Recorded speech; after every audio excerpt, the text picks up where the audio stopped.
5, The Devil from Cuphead. Released back in 2017, Cuphead is a classic run-and-gun action game heavily focused on boss battles. What makes this game unique is that it's inspired by cartoons of the 1930s, i.e. traditional hand-drawn cell animation, watercolor backgrounds, and original jazz recordings. Anyway, the main antagonist of Cuphead is the devil himself. Yep, that's right. The devil is the primary reason Cuphead must embark on a dangerous journey in order to keep his soul, which results in Cuphead having to confront the devil in an epic boss battle. Throughout the game, the devil watches Cuphead while he's on his journey, and during your battle against this hellish creature, he will take on multiple forms during his attacks. You have been warned. Trust no one. In at 4, Mundus. Mundus is the main antagonist and final boss in Devil May Cry, a hack-and-slash video game published by Capcom and released back in 2001 for the PlayStation 2. The game centers on Dante, a demon hunter who uses his business to seek revenge on demons after losing his brother and mother. Back to Mundus though. He is known as the Prince of Darkness and is a devil prince who ruled the demon world 2000 years ago, overthrowing the previous ruler of the demon world and threatening the human world. During his battle with Dante, his appearance takes on the form of a gigantic living statue of an aging, muscular, bearded man with enormous feathered wings, resembling figures such as Zeus. Additionally, Mundus often appears as 3 glowing orbs, arcing with energy. He is depicted as the epitome of evil within the Devil May Cry universe. He has no compassion and will act without regard. Essentially, this dude is straight up evil, and your battle against him will be challenging to say the least. Coming in at 3, Cyber Demon. Released back in 1993, the Doom franchise is a series of first-person shooting games, focusing on the exploits of an unnamed space marine operating under the auspices of the Union Aerospace Corporations, who fights hordes of demons as well as the undead. Now, Cyber Demon was released in the very first Doom game and also appeared in several other games, including the Doom sequels, Doom RPG, and Wolfenstein RPG. Cyber Demon is described as being a half-unfeeling machine, half-raging horned devil. This walking nightmare has a rocket launcher for an arm and will definitely reach out and touch you. Chills. Now, in the very first Doom, Cyber Demon is the toughest boss you will come across with 4,000 hit points, which is the equivalent of 40 direct rocket hits.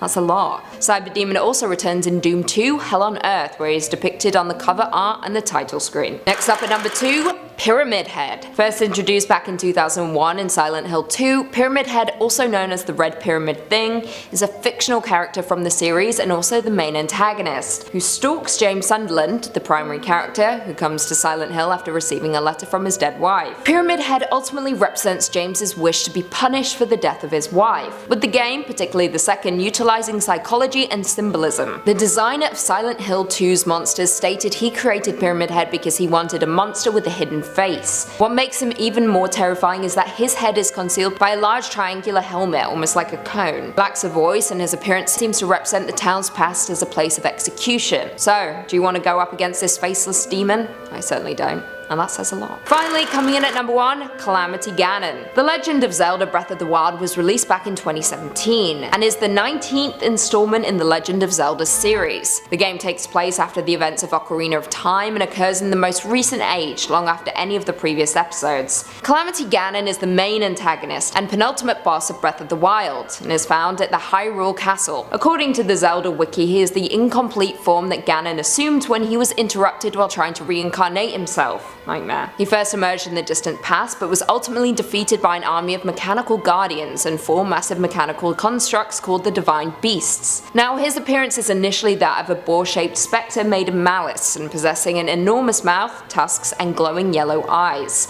However, in the penultimate battle against Link, Calamity Ganon appears mindless, and it's heavily implied to be the result of his attempted resurrection. In his Dark Beast Ganon form, Calamity Ganon is bestial and driven entirely by hatred and malice. Essentially, this dude is just straight up evil, and you do not want to come across him in a dark, damp cave. It's a battle you will lose. Kicking off at number 5, Dead Hand, Legend of Zelda, Ocarina of Time. I mean, what a place to start. Falling down a well and finding this guy is enough to ruin anyone's day, whether you're 8 years old playing Zelda for the first time on your cousin's N64 or a fully grown adult revisiting one of the finest games ever made. Every single time, this horrifying monstrosity of cobble spawn is enough to deeply unsettle you. Why? Because the Dead Hand just doesn't belong in a game of such staggering beauty and imagination. We already have an evil. It's Ganondorf and his stupid head, so why do we have to face this guy? Well, therein therein lies the point. The Legend of Zelda is a game about curiosity. By the time you've encountered the Dead Hand, you've spent countless hours roaming Hyrule, and after being an adult and learning the Song of Storms, and then being a child again, obviously you return back to the things you've seen before to see if anything has changed. Eventually, you're going to end up back here. That's just the nature of the game. And then, after all that build-up and work and going out of your way, you head to the bottom of the well. And what do you find? This thing. The Dead Hand, a creature so terrifying that it has no place amongst the most evil of evils in this game. A bizarre, flabby, almost tumorous mass of flesh covered in spatters of blood with two tiny spiky arms and an enormous gaping skull of a mouth and teeth. Black, dead eyes and a jaw that eats Link's head in a single chomp. I mean, the fact that it's also one of the hardest bosses in the game aside, I mean, don't let the outdated graphics fool you, because encountering the Dead Hand was an experience like no other. There's no explanation for what it is or why it's there. It drops the lens of truth in the hover boots later on in the Shadow Temple. That's all we know. Hell, even the fact that it's infinite hands that shoot up from the ground is in question. Are they the same entity? Are they a different creature entirely? Why the hell are there vile, bony, skeletal arms shooting from the ground all over Hyrule? I don't know, man. I don't think I want to know. Swinging in at number 4, The Gatherers, Amnesia, The Dark Descent. As far as first-person, story-driven survival horror goes, 2010's Amnesia, The Dark Descent is up there. And if you've seen part 1 of our top 5 scary video game playthroughs, you'll see me trying to maintain my sanity throughout, as well as my oil supply. Now, for those of you that don't know, it's a frighteningly effective display of horror, down to the fact that it's a game that gives you virtually zero tools to combat the horrors that you unearth throughout the game. All you have is an oil lamp that slowly trickles away, that you constantly have to resupply as you run the risk of stumbling around Castle Brennenburg in the pitch black darkness, where you will undoubtedly go completely insane. And if that's not already a nightmare-inducing equation, then we add in these shambling horrors. I mean, just look at them. The Gatherers, the pale, bizarre, slack-jawed, twisted creations of the secrets that linger within the bowels of Castle Brennenburg. Now, I'll try my hardest not to spoil anything, because Amnesia is very much a story-driven game, and part of unraveling the game's rich lore is pretty much the primary mechanic and vessel for the horror. The origin of the Gatherers plays a big part into why these guys are terrifying, and the truth of the matter is, you'll have to piece that together through snippets of information. Hint: don't drink the wine. Listen, this game is incredibly Lovecraftian in its approach, and it's a fantastic depiction of a classic gothic approach to story-driven horror, but the Gatherers completely stand out on their own as Amnesia's single most horrifying interactivity, because you can't do anything to combat these guys. You just have to try and hide in a wardrobe and wait for this whole thing to blow over. Actually, if you're thinking about playing Amnesia, I'd recommend just hiding in a wardrobe for the entirety of the game. Then turn it off, yeah, it's probably for the best. Next up at number 3, The Banshee, Mass Effect 3. Okay, first and foremost, the Mass Effect series is one of the finest video game series ever created. Period. And yeah, BioWare may have sold their soul to the devil of late, but there's no doubting that Commander Shepard's universe-saving tale is unrivaled. I love it, it's a great series, and the Banshees are freaking horrifying. Fact. Perhaps even more so than the Reapers themselves, but hey. It also helps to clarify this list because the term monster can be interpreted in a few ways, but as so far as humans are concerned, or aliens in this case, the act of being transformed into a monster is where we draw the line, and that's also where the Banshees become a kind of tragic tale too. If you know anything about the Mass Effect universe, this goes without saying, but essentially the game tells a tale of a universe at war against an ancient evil, the machine race of the Reapers that cleanse the galaxy of all life every 50 or so thousand years. They're grunts, essentially, sci-fi space zombies that do their bidding, are creatures known as husks, transformed humans and other sentient species. Whilst there's a few variants of this horrifying space zombie species, brutes, cannibals and ravagers to say the least, the Banshee are unrivaled in their science fiction horror. Their origin though, that's where it's really bleak, and it's also kind of sad. The Asari, a race of serene and highly respected individuals who are elegant, caring, diplomatic, incredibly capable and also potentially super powerful psychics, are one of the most important and prolific races in the game. But when the Reapers get their hands on them, they corrupt them, twisting them into the vile, incredibly powerful and highly intelligent monstrosities known as the Banshee. And we're not even talking about how difficult these things are to combat in the mechanics of the game, because they're a mini boss fight in and of themselves, constantly shrieking a bio-psychic scream as their namesake would suggest. There's also a bug that can turn them completely invisible, making it pretty much guaranteed for her to land her insta-kill grab, and then you're just kind of done for and your party descends into chaos. Yeah, Banshees. Coming in at number 2, The Witches, Left 4 Dead. Now, you know that, as I often say over here at Top 5 Scary Videos, never piss off a witch. But in this case, it's don't startle the witch. Yeah. Okay, so about those banshees, well, they pale in comparison to these long-haired husks of flesh and horror. Do you even know how traumatic it is to hear a witch sobbing in the distance for the first time? Wait, what's that I hear? I'm playing a game about zombies trying to survive for my life alongside my brave, heroic party. Why is there something crying in the distance? Wait, what's that? What's that weird music too? Ah! That witch just one-shot me. Terrifying. For those of you that don't know, Left 4 Dead, both the first and second entries of the franchise, are a 4-player cooperative survival video game set during the aftermath of a worldwide zombie outbreak. The survivors have a relatively straightforward job. Survive, kill as many infected as you can, and make it to the chopper to get the hell out of there. Now, whilst the game itself is tense and anxiety-inducing by nature, but also fun, much like the husks of Mass Effect, there are a variety of horrifying creations to deliver the fear. The Boomer, a zombie that burps and vomits vile bile everywhere. The Hunter, a stalking monstrosity that slinks through the shadows. The Smoker, a vile creature with 6 long tongues that grab a hold of you. And the Tank, a gigantic muscle-bound zombie that does exactly what it says on the tin. And then there's the Witch, and all of them pale in comparison just by hearing her horrifying mechanics. I don't know what it is, but there's something about the possibility of stumbling upon a witch in any given map that sets her apart from the rest. Really, you have to experience it to understand the truth behind it, but just when you think you've got a handle on things, you've reset in a safe room, restocked on ammo, you've rezzed the noobs in your party, and then just as you turn a corner, you hear her, and you tread softly, and you know that it's going to be very difficult to survive. Yeah. Don't start with a witch. And finally, coming in at our #1 spot, Moon Presence, Bloodborne. Yes, because truth be told, we could probably make a 5-point list of pretty much every single creature that features in the fantastic action RPG Bloodborne, but if we have to pick just one, hands down, every single day, it would be the utterly nightmare-inducing potential cosmic horror Moon Presence. And also, kind of like with our #5 entry, Dead Hand from Legend of Zelda, you really have to go out of your way to even fight this thing, which will probably say something about the quality of your character, because even trying to execute this boss fight correctly is a glutton for punishment enough. Oh, and you'll also be near death already, given the fact that you can only fight the Moon Presence after correctly defeating one of the most impossibly challenging fights and kind of final bosses of the game, Gurman the Hunter, who is pretty much you, but instead wields a horrifying scythe that will one-shot you. If you make it through that, then there's no chance for respite, because then, if you're insane enough and you eat some umbilical cords found scattered throughout the game, yeah, don't ask, you'll then find yourself staring at a jet black moon and this Lovecraftian great old one emerging from the stars to rear its ugly head and then start spewing jet black liquid all over the screen where you just can't move and you can't heal. I mean, listen, Bloodborne is an incredibly difficult game to play, and in the grand scheme of things, Moon Presence isn't as difficult as some of the rest, but it's in the oddly specific order that you even arrived at its feet that takes the cake. The fact that this is even in the game says something about Bloodborne, and visually speaking, this thing is just disgusting. Lore-wise, there's also quite a few allusions to Moon Presence being the literal origin of the point of the game itself, the hunt, and given the fact that if you defeat this cosmic horror, the game possibly ends with you being pretty much pregnant with its seed, ushering forth a continuous cycle of great old ones, blood moons, and then eternal savage hunts. Yeah, this is our #1. No question. Coming in at #5, I have the Wendigo from Borderlands 3. Borderlands 3 is the 4th installment of the main series Borderlands games and was released in 2019. The release was a success, and the game met a lot of people's lofty expectations. The game is a first-person shooter game where you play as a vault hunter. There's a plethora of different quests and missions in this game, and as I'm sure you're all expecting, one of them is centered around a Wendigo. The Wendigo boss is found during a mission called Horror in the Woods. Yeah.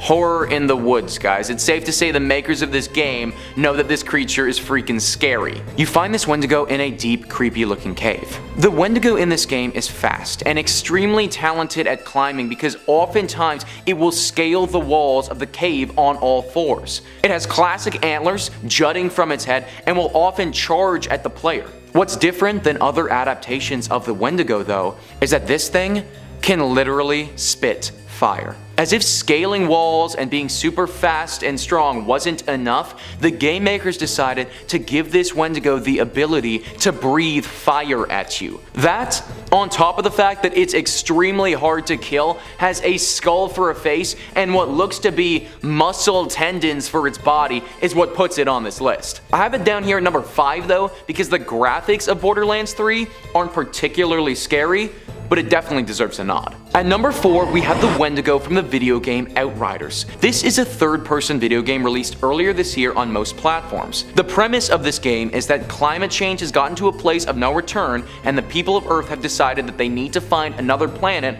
or they're going to die. Wow, that just got real very quickly. The player in this game takes on the role of an Outrider who is an elite soldier tasked with being sent to this new planet that the human race wants to settle on. When they're there, they find a plethora of enemies, and sure enough, one of them is a Wendigo. This game doesn't have multiple Wendigos, it only has one, and let me tell you, it looks messed the heck up. It's got like bone things jutting from its back in unnatural, unsettling directions, and it's this one disgusting slit on its face that is either its eye or its mouth. I'm not even sure, it could be both. For hands, well, it doesn't really have hands actually. Instead of those, it has one massive sword-like weapon thing jutting from its right side, and then 3 more tiny claws coming out of its left side. Basically, this adaptation of a Wendigo is a freaking nightmare, and it has evolved to an advanced killing predator machine. In the game, this thing is also a boss, and super hard for the player to kill. For starters, I obviously don't want to get eaten, but if I'm gonna get eaten, can we just make it from a normal mouth, please? Not some slit thing that might also double as an eyeball. It's gonna be a hard pass from this guy. Coming in at number 3 on this list is the Wendigos from Fallout 76. Fallout 76 is another installment in the Fallout series, which for the most part has gotten excellent reviews. Although many thought that this video game as a whole did not meet the standards of the previous Fallout games, they definitely nailed it with their adaptation of the Wendigo. The Wendigo in Fallout 76 is a very fast and strong enemy that can be found in various locations around the map. Unlike the previous 2 video games mentioned, there are multiple Wendigos that the player has to deal with. Sticking to the folklore, the purpose of this enemy is to eat the player, and if you aren't careful or properly armed, they will succeed. What is different about Fallout 76 is that these creatures have different variations to them. The Ravenous Wendigo, the Glowing Wendigo, and the Scorched Wendigo can all be found throughout this game. The designation of what type of Wendigo they are is determined by environment or where the player is in the game. The image of the Wendigo changes slightly depending on what type of subspecies it falls under. However, they all have some general characteristics. They kind of look like a bigger and stronger Gollum from Lord of the Rings. The difference here is that rather than want to have the one ring of power, they just want to kill you and eat your flesh. Especially the ravenous ones. I mean, it's literally in their name. They are ravenous, so I can only assume that these Wendigos are pretty hungry. Coming in at number 2 is Seeking Evil the Wendigo. Seeking Evil the Wendigo is a PC game that came out in 2017 that is very similar to the likes of Slenderman. Deep in the dark forests of North America, your character wakes up in the night left stranded for dead. As if waking up disoriented in the woods wasn't enough, well, these aren't ordinary North American forests. This is the hunting ground of the Wendigo. The main mission in this game is to survive the likes of this demonic super predator. Problem is, this thing is quick.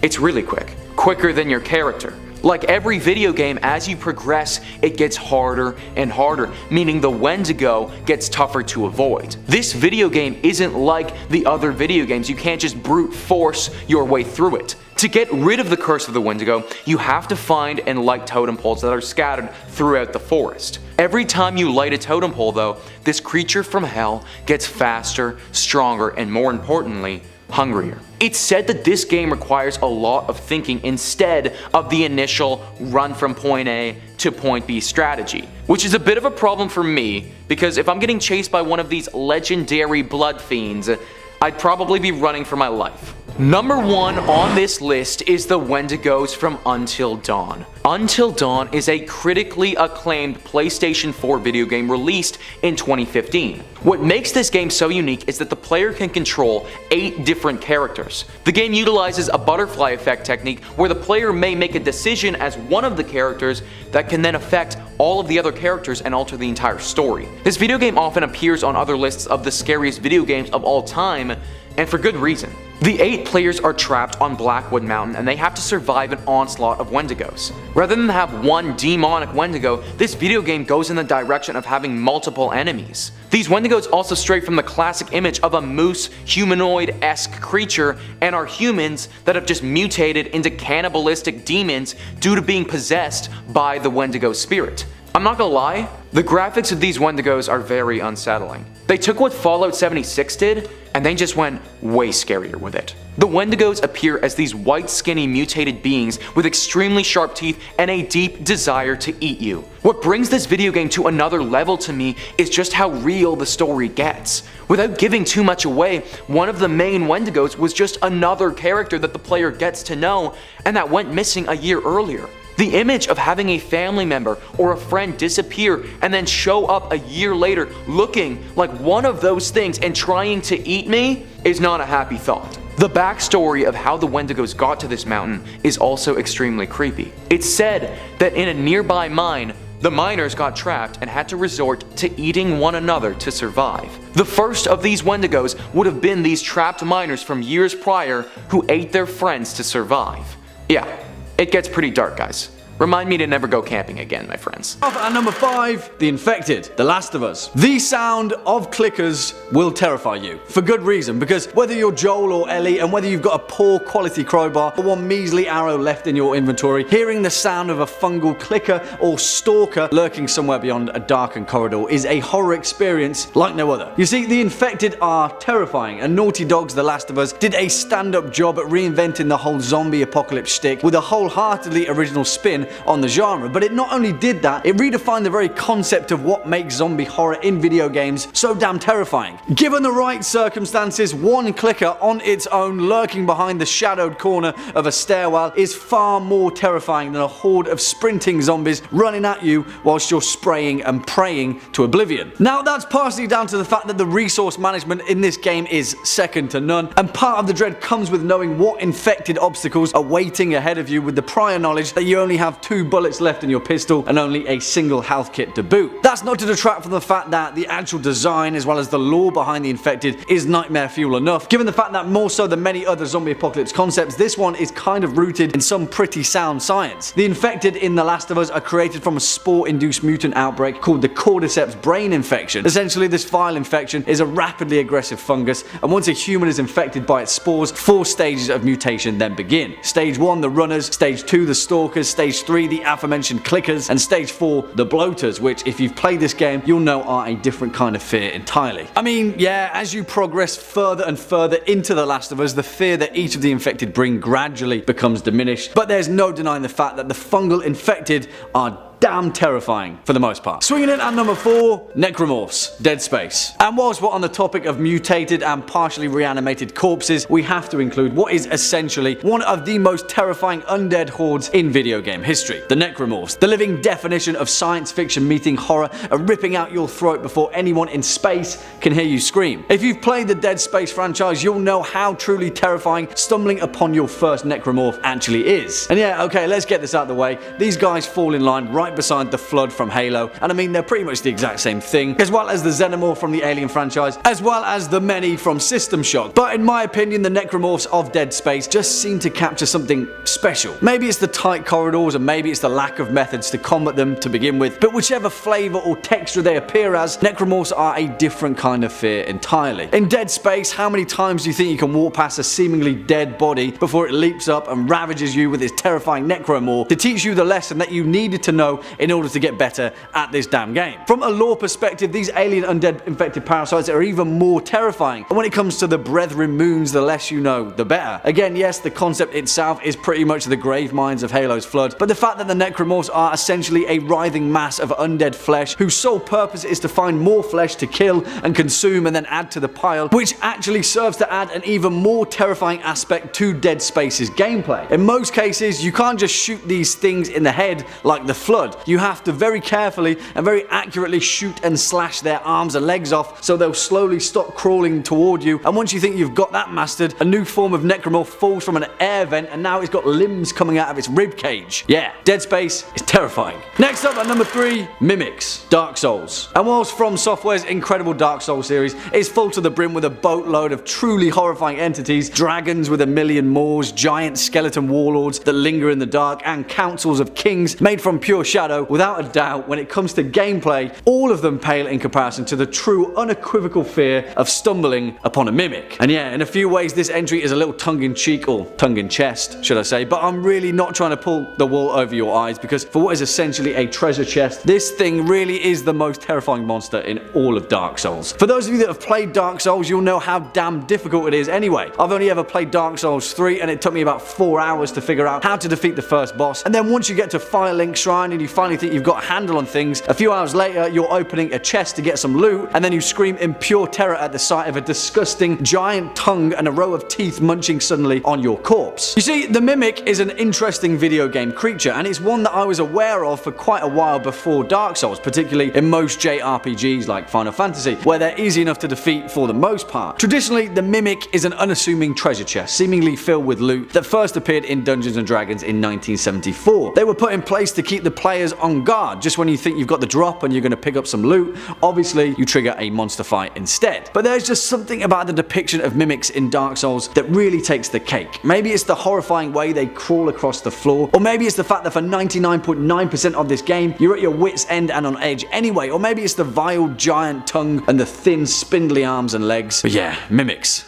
Those guys. You died. Coming in at number 2, Yogg-Saron, World of Warcraft. And you might be thinking, what the hell, Jack? World of Warcraft? How the hell is this even close to being a horror game, never mind a remotely scary game? And yeah, it's not. For those of you that don't know, WoW is an MMORPG that for the most part is a relatively straightforward video game. There are no mechanics that make players panic in fear, there are no darkened corridors to stumble through. In fact, it's a number crunching game that requires the effort of upwards of 40 people to pull off, and that's probably the most stressful thing about it, trying to coordinate a raid. But when it came to one raid in particular and one final boss fight, even the mechanics of defeating Yogg-Saron were something else entirely. Obviously this is a pretty niche pick because not many people would have experienced this raid, but damn, defeating the old god Yogg-Saron in the depths of Ulduar should have been listed as a horror experience in itself, because it was terrifying. In the incredibly rich and deep lore of Warcraft, the old gods were a race of malevolent entities that were defeated thousands of years ago and imprisoned deep within the core of the planet Azeroth. One of the most powerful of them was Yogg-Saron, the beast with 1,000 maws, the monster in your nightmares, perhaps the best depiction of a Lovecraftian entity in modern entertainment. As the final boss of the Ulduar dungeon, the old god Yogg-Saron was set up to be quite a challenge. And boy was it a challenge. Like with anything in Warcraft, defeating a raid boss requires coordination of up to 20 people, in some cases 40. But during the events of this fight, Yogg-Saron would whisper to those individual players about the horrors that were lurking in their minds, whispering voices into your headphones. That's not that scary, right? But as you progress through this fight, you'd be transported individually to strange places and rooms that were familiar to you, the whispering always growing louder and louder. You'd witness conversations with other iconic characters whilst you were meant to be fighting Yogg-Saron's many tentacles and maws, but you'd become so confused as to what you were actually meant to be doing that by the end of it, all you could do is stare at a blank screen of madness with 20 other people hopelessly experiencing the same as they were lost in the many layers of the fight.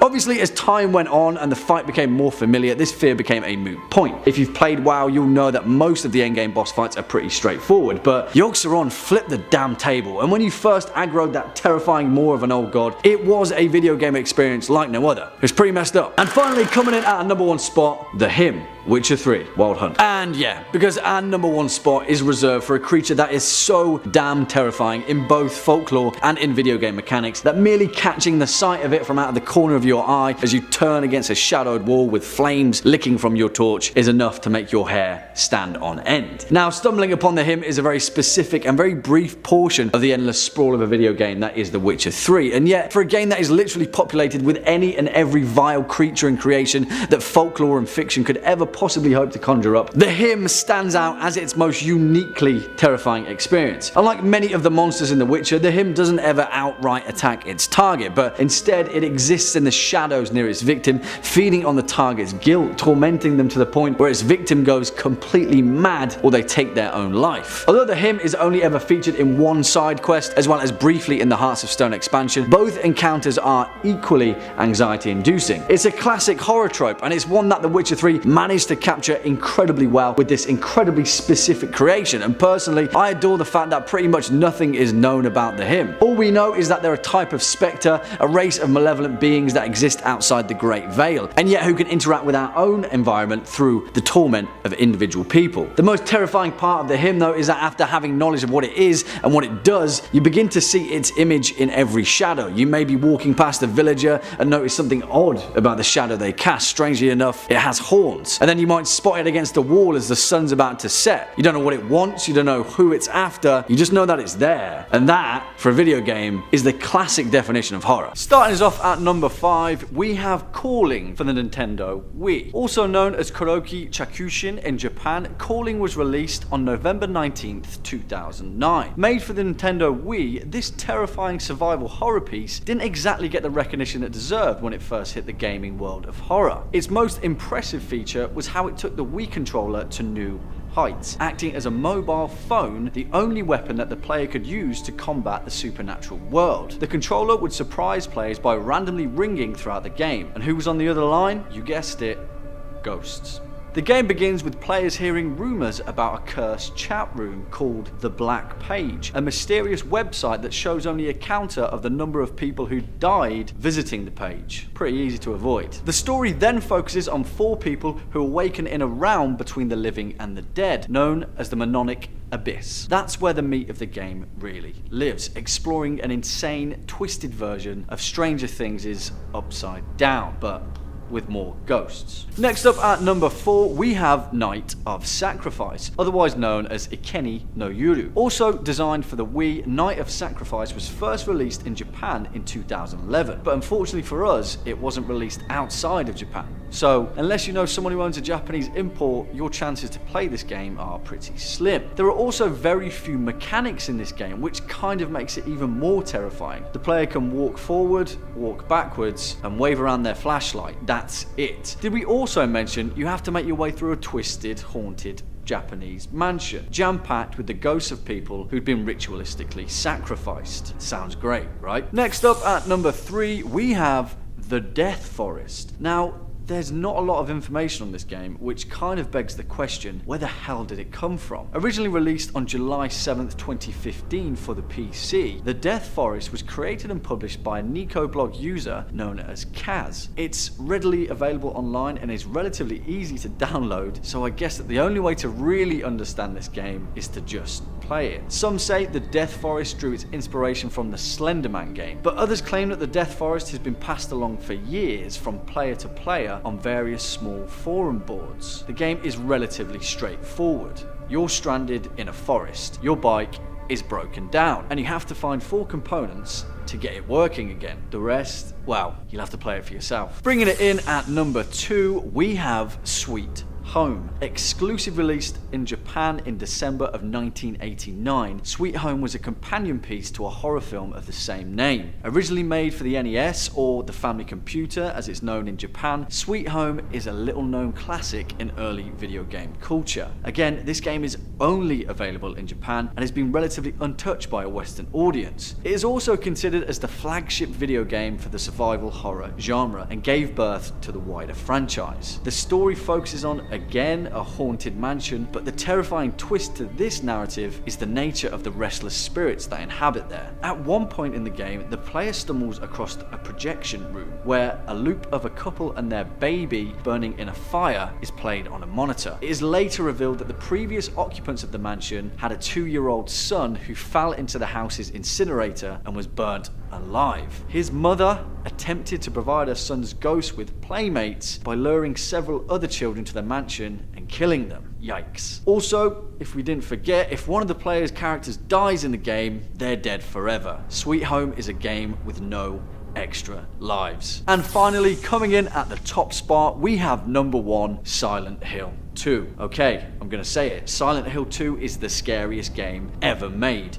not just in Japan, but in the world. Released in September 2001 by Konami, you play as James Sunderland as he makes his way through the strange town of Silent Hill after receiving a mysterious letter from his wife, who had died 3 years before. And that's just the beginning. Silent Hill is a game that just makes you feel weird. Even the way the controls are designed, the way the camera can't quite give you the right viewpoint, or the way that James can't move in the direction that he's facing. The whole thing is just unnerving, without even diving into the plot, because if you haven't played it, play it. You'll understand that exact level of uneasiness. Something is just off about this game. At its core, Silent Hill 2 is a study of real human emotions, and essentially the toll that tragedy takes on the human mind. You play the story of a man having a mental breakdown over and over again from different perspectives and angles.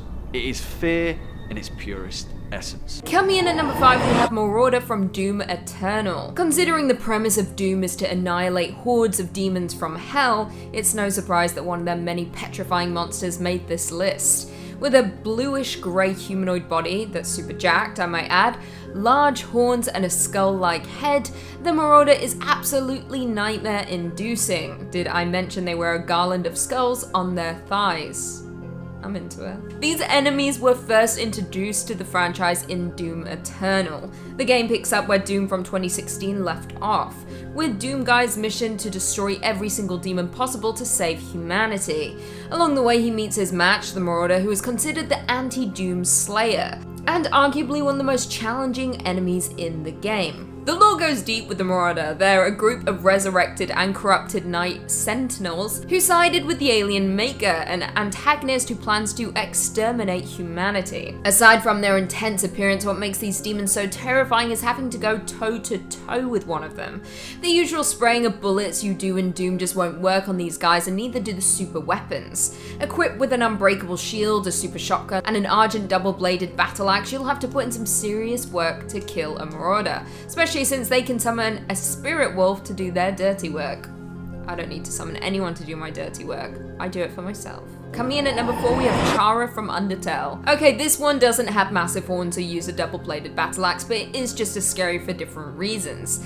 It's heavily debated whether or not Chara is evil, but they refer to themselves as the demon that comes when people call its name. So Chara is evil. Spoilers ahead. To understand why Chara is a terrifying demon, you have to understand the incredible lore from Undertale. Once upon a time, monsters and humans lived together until a war broke out, with humans as the victors and monsters sealed off into the underground with a magic barrier. The only way through was combining one monster's soul and one human soul, or simply 7 human souls. One day, a human child named Chara fell down into the underground and was adopted by the king and queen of monsters, and their son Azrael.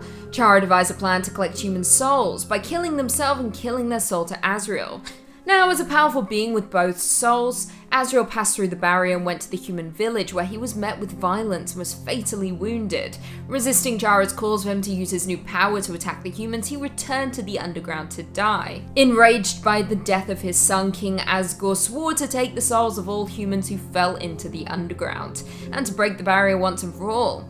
It would take all day to fully summarize this pack story, but in short, Chara is a genocidal maniac. So now you know the origin story of the totally evil Chara. So here's what makes them a demon that you don't want to mess with.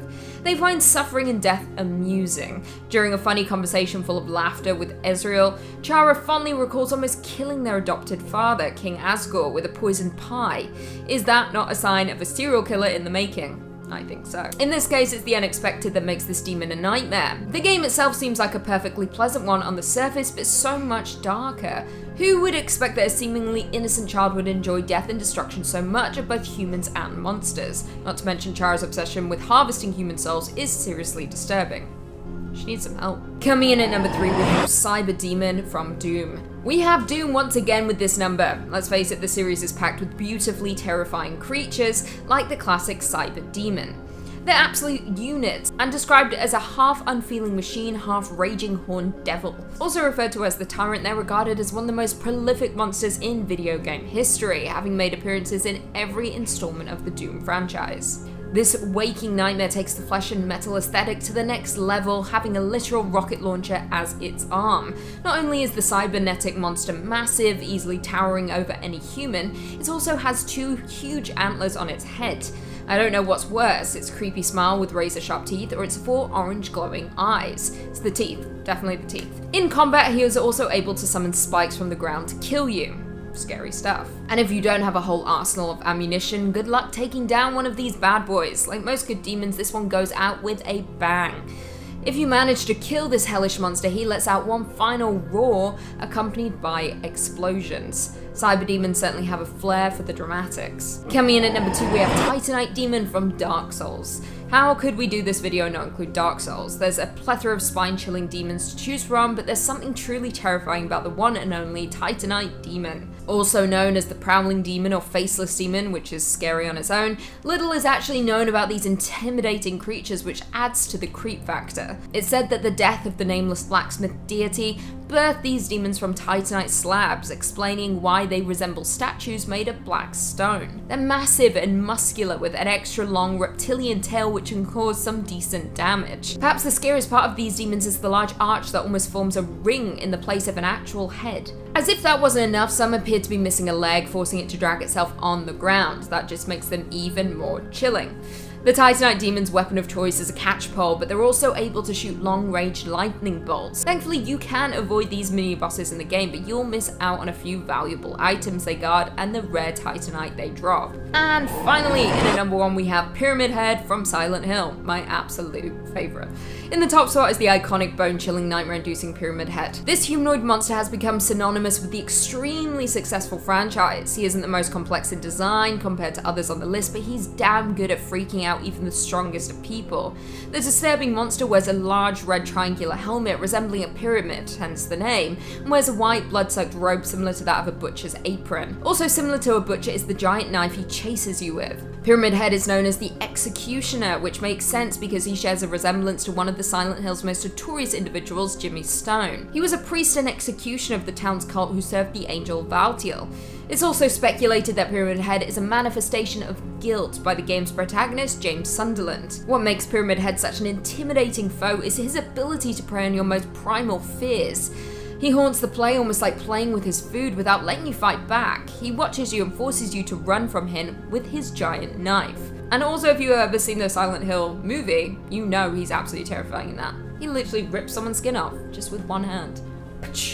Gone. Number 5. Berserk. Berserk, and no, sadly, not based on the awesome anime series, was an arcade cabinet produced in the 1980s. A pretty simple little maze shooty game where you play as a stickman zapping robots, fighting across the game's many levels. It was the 80s, this was like the moon landing back then. The game was a smash hit, people loved it, people loved playing it, there was even a home board game version you could get. The cabinets did very well. Berserk also features maybe the best villain in video game history, Evil Otto, who's a little smiley face that bounces around the room and gets ya. The only way you'd know he's threatening is because of his title, Evil Otto, and if he touches you the game's over, which is sad. I would personally like to know Evil Otto a little better and learn what makes him so evil. Well, if legend has it, if the player reaches a certain score, the LCD screen of the cabinet won't be enough to protect you from Evil Otto's malice, and he'll hunt you in real life. Doesn't seem so unassuming now, does he? 2 different people reportedly lost their lives after playing Berserk. The first, Jeff Daly, passed from a heart attack after getting his highest score yet in the game. The second,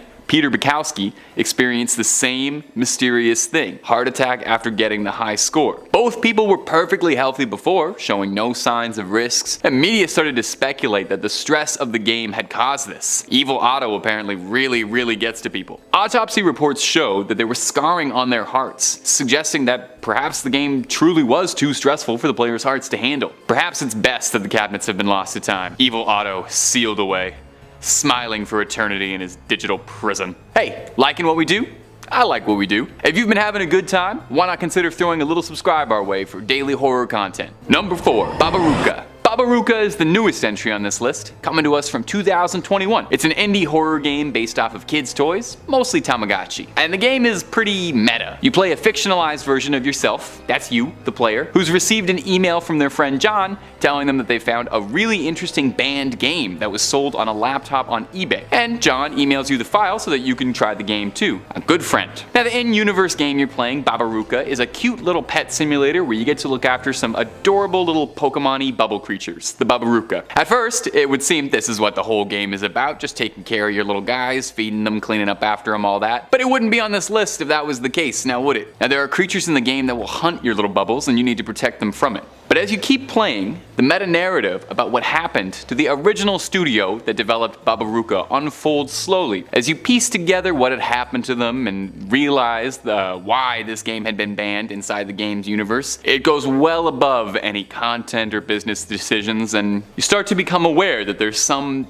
entity inside the game that you're playing. This thing, whatever it is, seems to have its sights set on you, the player, next. It's an interesting idea, definitely, having to beat a game not just to see it through to the end, but to make sure you're stopping an ancient malevolent evil trapped inside the Steam app/common folder and looking to wreak havoc on your computer and you. I don't want to give too much away about Bubbaruka.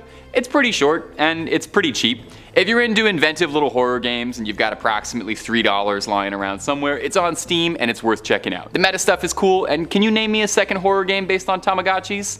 I don't think so. Number 3, Polybius. I've talked about Polybius on this channel before, and I probably will talk about Polybius on this channel again because it is just too crunchy an urban legend for me to resist talking about it. It's genuinely one of my favorite little creepy stories on the internet. There's a half-decent chance Polybius and the legends around it probably inspired 1 or 2 entries on this list. The stories go that Polybius was an arcade cabinet released in 1981, produced by an elusive, mysterious studio named Sinneschlossen, a butchered German translation of the words to lose sense. Polybius wasn't like other arcade games and seemingly wanted something more out of you than just your parents' allowance. The game was similar to Asteroids, where the player plays a geometric shape blasting off against other geometric shapes. Like I said, again, it was the 80s. They didn't know about Apex Legends or Overwatch yet. This was as cool as video games could be. The simple game, though, was apparently so addictive that it would drive people to lunacy. Players were outright addicted to it, unable to think about anything other than Polybius after they played the game, reporting obsessive compulsive thoughts, dreams about the game, constant headaches, unexplained pains, and even going so far as people in arcades would break out into fights over who got to play next. Now, where it gets very strange is allegedly the arcade in Portland, Oregon, where Polybius was first tested, would get regular visits from shady men in black suits who would watch the game being played, observe the crowd, take notes, and then leave without speaking to anyone. Now, they wouldn't even collect the quarters. Now, over the years, there have been many attempts to try and track down Polybius and uncover whether or not it is just a decade-spanning urban legend, if it's a government conspiracy to train people or brainwash folks, or if it ever even truly existed. It's difficult because as the legend is so popular and widespread, there's a good amount of fan content out there of people who want to contribute their own way, like people making homemade cabinets or video footage of replications of what the gameplay looks like. Regardless, there's just as many stories online of people who insist they were at that arcade in Portland, Oregon, and have played that fable game and have never been able to stop thinking about it since. Number 2, I'm Scared. Wow, do I love that title. I'm Scared, a Pixelated Nightmare, is an indie horror game developed and released in 2016 by indie dev Ivan Zanotti. The game begins with a warning from Ivan himself, apologizing for what the game is going to do to you. The game warns you that it's going to manipulate your computer while you play, and I think way more games should do this, by the way. Start off by making a list of dangerous consequences for playing. Imagine if you booted up League and it told you that your friends were going to stop texting you back. Anyway, take a listen to this excerpt from the opener. This game will try to deceive you as many times as it can. In case something goes wrong, feel free to check the folder in order to report any error. I'm extremely sorry. I didn't really want to do that. Forgive me. Now, as you can probably guess from that foreboding intro crawl, the game is a surrealist experience, being closer to a pixelated nightmare more than a traditional video game. As you play the game, you realize the antagonist of the game isn't just a spooky ghost, but rather you're going toe-to-toe with one of the game's many glitches that has developed sentience and a personality of its own, and is very intent on tricking you and messing with you as much as possible. The terrifying little entity, dubbed White Face by fans of the game, seems to be having the absolute time of its life scaring you. You, the player, not the protagonist of the game. Like the warning said, I'm Scared will alter files on your computer, write things in your notepad, and all sorts of scary horror stuff to make you feel like you've downloaded something onto the hard drive you can't take back. All in all, it's actually a really cool gimmick and an incredibly inventive little horror game that's not leaving this list without a huge recommendation. I go gaga for any breaking the fourth wall stuff in a video game, like Undertale and all its save file stuff, and putting yourself up against a malevolent entity where the screen isn't enough to protect you. Very cool. It costs less than a Big Mac on Steam if you feel brave enough to give it a try, and invite whatever horrors are inside it onto your computer. Number 1, Pokemon Red and Blue. Now it's time for one of my favorite Pokemon urban legends, right after Mew hiding under the truck and pressing down B on a Pokemon being caught. The original Pokemon is probably one of the most well-loved video games of all time, iconic in just about every single aspect. You remember that first time starting in humble Pallet Town and working your way through the gyms of Viridian City, Vermilion City, all the way to Lavender Town? Yeah, Lavender Town. And maybe it was just because I was literally a child, but Lavender Town used to scare me to tears, made my hair stand on end. The whole game is so cute and friendly and wholesome, and then you take a quick stop at a town where they're obsessed with the dead, and for the first time your little brain entertains the possibility that maybe your Pokemon have mortality and could die. And the whole town is just unsettling too. You remember the music? Those eerie lo-fi beats that made it seem like something was different, like something was wrong? Well, there's a very famous urban legend called Lavender Town Syndrome, and I'll admit this stuff actually scared me so bad as a kid I never wanted to play it again. The story goes that the music for Lavender Town contains a high-pitched tone unnoticeable to anyone but younger ears that will drive you to madness. All manner of urban legend was built around this. Stories of kids complaining of constant headaches, pain, anxiety, nightmares, and discomfort listening to the Lavender Town music. Some variations of the tale suggest that the tone only exists in Pokemon Red, with dramatic versions including some backstory saying director Satoshi Tajiri has an aversion to the color red out of a dislike of violence. Now, is Lavender Syndrome real? I feel like I have a personal duty, because of how much this particular story genuinely scared me as a kid, just to come out and say no, it doesn't. Now, admittedly, very interestingly, the themes for Lavender Town are ever so mildly different compared to the Japanese and widespread North American release, with the North American version sounding ever so slightly less harsh. Now, there could be any number of reasons for this outside of a curse, but you have to admit it is some good wood for the fire if you're writing a story about scary music. Now, most likely is that Lavender Town was already a very unsettling part of a cheery childhood memory for a lot of us, and that music genuinely is creepy regardless of context. I mean, listen to it right now and you will feel a little uneasy. You almost don't even need any urban legends surrounding Lavender Town to assume it's cursed in some way. 5. Observer. Observer, a 2017 release from Bloober Team. That's a great name, Bloober Team. The same studio behind the acclaimed Layers of Fear series, as well as the Blair Witch and The Medium. So if you're a fan of those ones,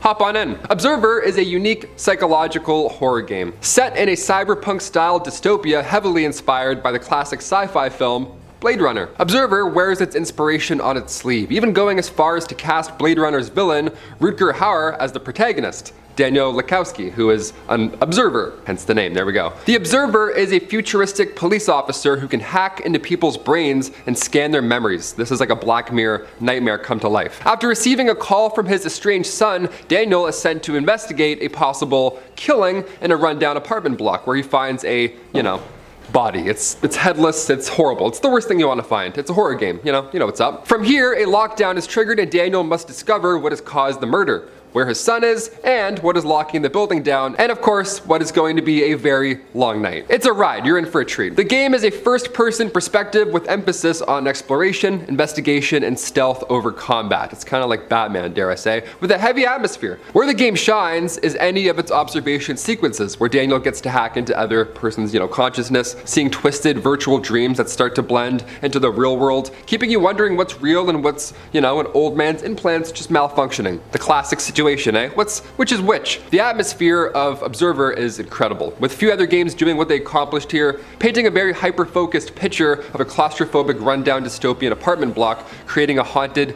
digital nightmare that will leave you cold, paranoid, and fearful, all the while wanting to explore every end of the building. It's a little twisted. Observer is available on current and last generation consoles as well as Steam, and if you're a fan of horror, if you're a fan of cyberpunk, and if you're just a fan of video games, it comes with a hearty recommendation from our boy Taylor Smith. Number 4, Hellblade: Senua's Sacrifice. Coming to us from Ninja Theory, the team behind Heavenly Blade and The Devil May Cry, where Dante didn't look like Dante. Senua's Sacrifice is an intense third-person horror game set in a dark fantasy world inspired by Nordic culture. You play Senua, a young woman trying to make her way into Helheim to confront the goddess Hela and attempt to save her fallen lover. Now, Senua believes herself to be cursed, when in actuality she suffers from psychosis, and the game really makes you feel like you are too. It's kind of twisted. The entire time you experience these audio hallucinations, talking to you at every moment, questioning your every decision, yelling at you randomly, speaking to you, and even guiding you when needed. With headphones on, you'll actually feel like you've got voices in your head. It's so scary. It's incredibly creepy and immersive in that fantasy way that only video games as a medium can be. Senua's gameplay is mostly about exploration and puzzle solving, featuring some really inventive stuff with the environments, trying to find patterns and runes in the natural formation of things to progress, traveling through through different gateways and portals to slightly different dimensions, it all sells the feeling of not being all there mentally. There's no heads-up display or anything, just a dry screen, giving the game a really cool cinematic feeling as well. Whenever I play video games, I always take off the HUD. I'm like, let's just do it, let's just live it. Because it immerses you into the storyline. You don't have things distracting you, right? Which, in this case, is chock full of tons of paranoia and horror, so you're the one to dive in that.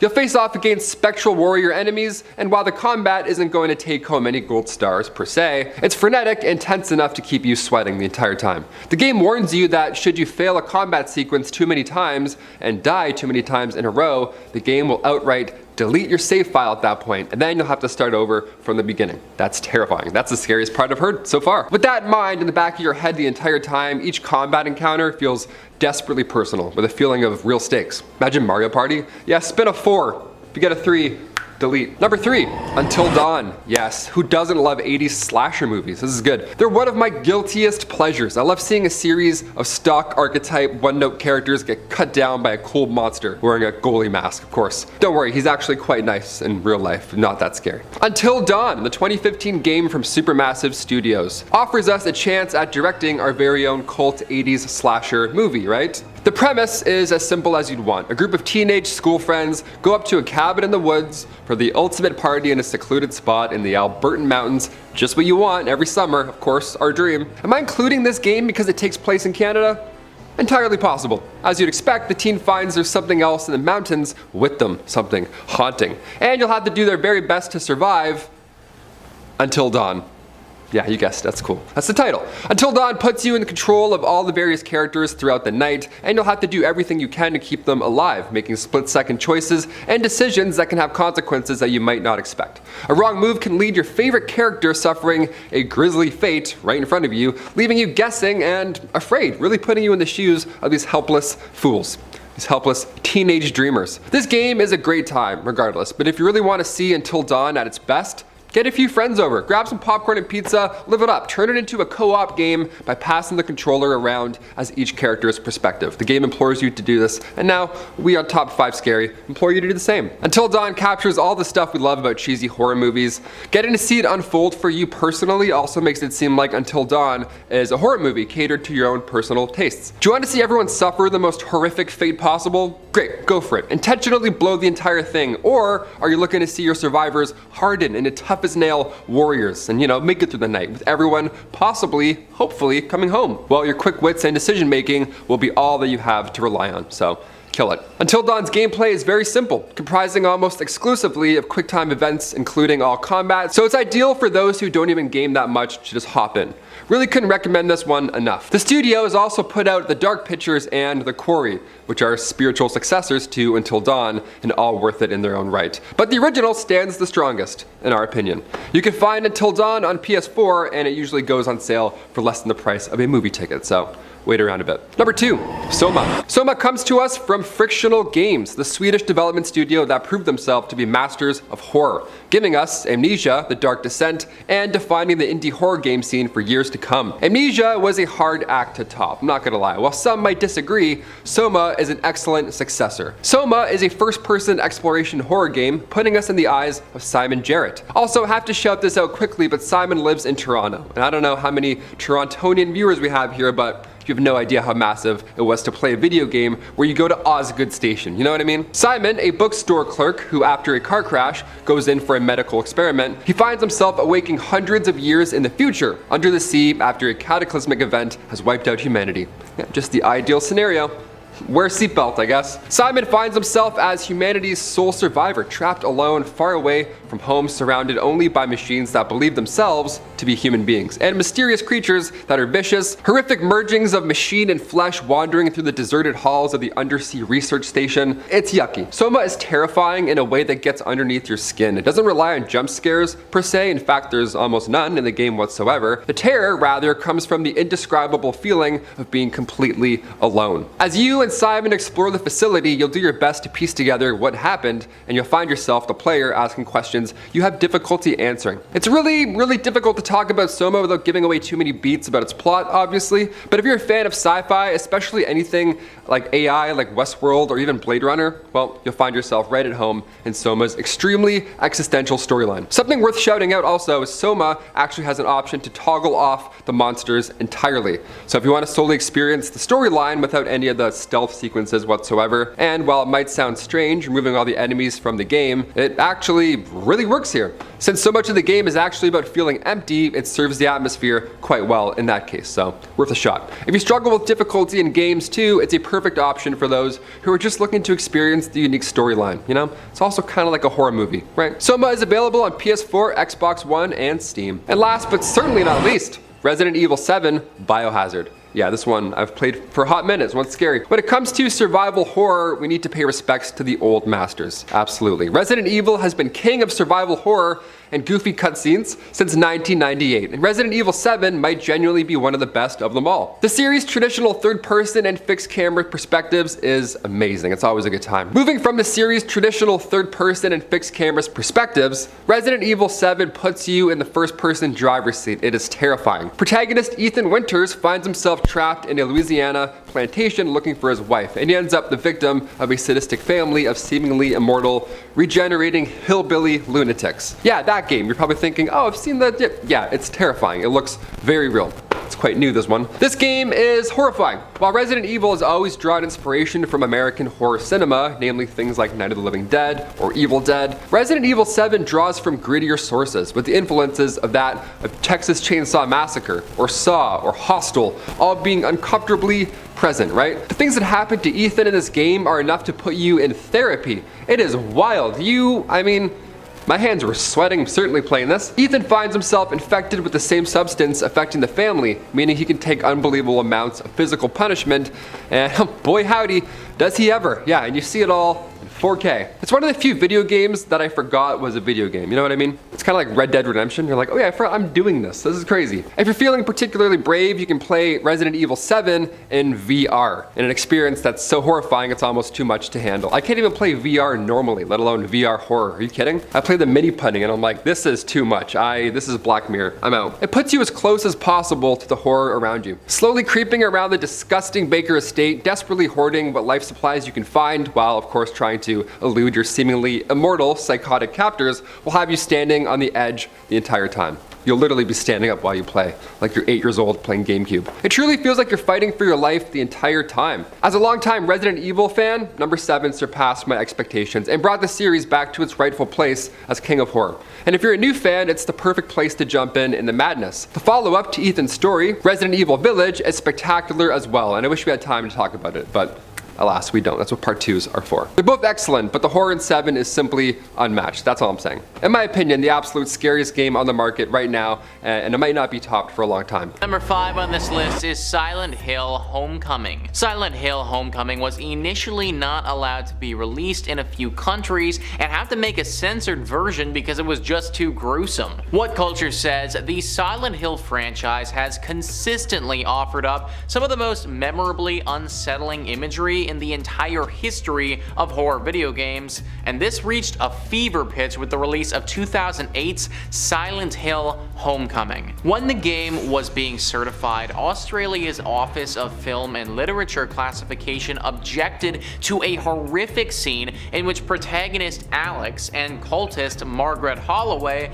wrestle over an electric drill, ending with either Holloway's face being drilled into a bloody mess or Alex getting drilled in the eye. Either way, not fun. The OFLC called this and several other mutilation sequences in the game high impact, enough to refuse it a classification, effectively banning Homecoming from being sold in the country. Much the same approach was also taken in Germany. The game was eventually granted a release in both countries, however, once Konami created a censored version several months later, in which these scenes were edited with new camera angles, which concealed much of the explicit violence. Granted, many impatient fans had important imported the bloodier original version from abroad by that point, resulting in the German authorities eventually seizing a shipment of uncensored copies in November 2010. So yeah guys, this game was basically listed as too graphic and scary to be shown in some countries. Germany and Australia typically pull the plug on games sooner than other countries for gore and violence, but still, that one scene that's described there sounds pretty bad. Literally, however you spin it, somebody is taking a drill to the face. Comment down below if any of you have ever played this game before and what it was actually like.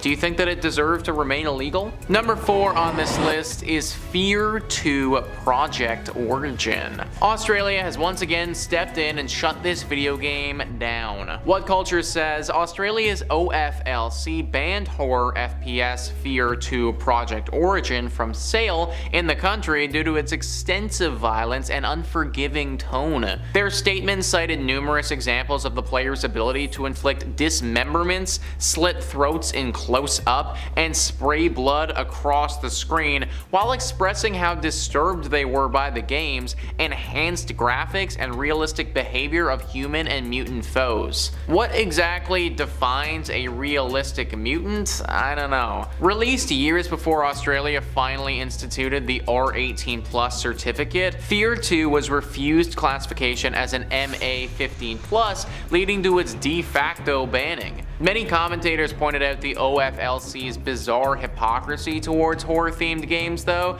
given that more action-centric violent games like Grand Theft Auto and Gears of War had faced little resistance releasing in Australia. Regardless of the GTA release and other games that Australia has allowed to be played in their country, this one was not allowed. I think that because they ended up going in this direction, it should speak to how graphic this video game actually is. It might not have the same sort of dark murder simulator themes like some of the other sick video games on this list that we're going to get to, but apparently the gore is just brutal. I've never played any of these video games before, so if you're someone who has, then similarly to the last one, please comment down below your thoughts, and if you think it should have been banned everywhere, let me know. Number 3 on this list is Outlast 2. There are a lot of things about this game which make it one to avoid. What Culture says, despite the introduction of the R18+ rating in Australia in 2013, that still wasn't enough for first-person horror sequel Outlast 2 to be granted a release, at least at first, with the ACB taking massive umbrage with the game's implied sexual violence. Outlast 2 is certainly full of grotesque and, at times, envelope-pushing imagery, though given that no other major gaming market in the world followed Australia's lead, eyebrows were immediately raised by fans and, indeed, developers Red Barrels themselves. Hilariously, it turned out that Red Barrels had accidentally sent the ACB footage from the alpha version of the game, which contained especially transgressive content which the developer had already decided not to include in the final game. In a happy ending, the ban was overturned a mere 2 days later when Red Barrel sent in amended footage of the final build, which was granted a release under the R18+ banner. Regardless of whether the game eventually got released or not, it still is one of the most grotesque ones out there. It also has to make you wonder, what was in that first version that didn't ever get put out? What could have possibly made that so bad that the own creator didn't even want it in their own game? We may never really know, which in this case, probably for the best. Number 2 on this list is Manhunt 2. As if the original Manhunt wasn't bad enough, they decided to make a sequel to it. What Culture says, Rockstar Games is no stranger to courting controversy, and after the original murder simulator, Manhunt, was deemed injurious to the public good by New Zealand authorities while being incorrectly blamed for a high-profile UK murder, the publisher only doubled down on the transgressiveness for the sequel. Less than a month before Manhunt 2's planned release, it was refused classification by both British and Irish rating boards, with the BBFC citing its unremitting bleakness and callousness of tone, sustained and cumulative casual sadism, and unrelenting focus on stalking and brutal slaying. They also claimed the release posed unjustifiable harm risks to both adults and minors. Clearly, the panic among uneducated censors and fearmongers bloggers was that Manhunt 2's more realistic murder sequences might inspire the young and the vulnerable, who frankly shouldn't be playing the game anyways, to then take up arms after playing it. The US ratings body ESRB meanwhile issued it with an adults-only rating, and given that Nintendo, Microsoft, and Sony categorically don't allow AO games on their consoles, it meant that Manhunt 2 was effectively also banned in the US. The game was eventually released in America several months later after Rockstar undertook comprehensive edits to the game's violence, namely blurring brutal executions or removing them entirely, while also ditching the rating system for kills. I love video games, guys, I do. And I love a good shoot 'em up game as well, like they're a lot of fun. But do we really need to have a murder simulator game? Like, is that actually something that we need in the world? The fun part about shoot 'em up games is the whole competition of trying not to get killed, trying to avoid dying and completing the objective. The fun part isn't the actual murder itself. And a game like this, that's basically what they're promoting. I think Rockstar makes some incredible games. The GTA franchise is amazing and Red Dead Redemption 2 was incredible, but I think that they missed the mark on this one. And finally, number 1 on this list is Hatred. I had never heard of this game before making this video, and honestly, I could have gone my whole life without knowing it existed. Gamers Decide says, Hatred is a game in which you play as the antagonist. The game features the antagonist going on a murdering crusade with only one goal in mind: to kill as many people as he can. Obviously, this did not go over so well with a lot of people. Hatred was banned in Germany for being too gruesome. This is to be expected since Germany doesn't really approve of these kinds of games, especially when the only goal of the game was to spread hate and murder as much as you can. However, interestingly enough, it was even banned from Steam for a short period after it was released, and it's still one of the games that are not allowed to be streamed on Twitch. Literally, guys, you still can't even stream this game. That's how bad it is. I mean, it's basically just a mass murder simulator, which in all honesty, I wouldn't even want to play. In fact, I don't even know why this game was made in the first place. Like, in what way could playing a game like this possibly be fun? You would have a hard time even finding a way to play it now, but I highly recommend just avoiding it altogether.